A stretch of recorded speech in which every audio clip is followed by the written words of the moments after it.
বাংলাদেশে যত দিন যাচ্ছে কিডনি রোগের প্রকোপ দিনকে দিন তত বেশি আসলে বেড়ে যাচ্ছে। বর্তমানে বাংলাদেশের 22% রোগী কিডনি রোগে আক্রান্ত। হিসাব মতে দেখা যাচ্ছে এটার পরিমাণ 3,80,00,000। এটি বাংলাদেশ রেনাল অ্যাসোসিয়েশনের তথ্য মতে গত 2025 সনের। এবং সে বিবেচনায় বাংলাদেশে প্রতি 5 লক্ষ কিডনি রোগীর জন্য একজন মাত্র কিডনি চিকিৎসক রয়েছেন। এই কিডনি রোগী দিনের পর দিন বেড়ে যাওয়ার অনেকগুলি কারণ আছে। তার মধ্যে প্রধানতম কারণ হচ্ছে ডায়াবেটিস মেলাইটাস। 2 নম্বর কারণ হাইপারটেনশন।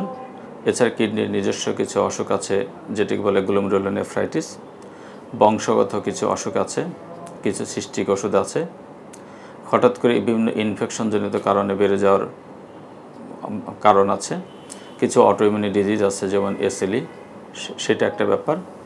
এর পাশাপাশি বিভিন্ন ধরনের টক্সিক সাবস্টেন্স আমরা যেগুলো খেয়ে থাকি বা টক্সিক পরিবেশে যদি আমরা কোনো কাজকর্ম করে থাকি তাহলে সেই সমস্ত কারণগুলো থেকে কিডনি রোগে আক্রান্ত হওয়ার রোগী বেড়ে যাচ্ছে।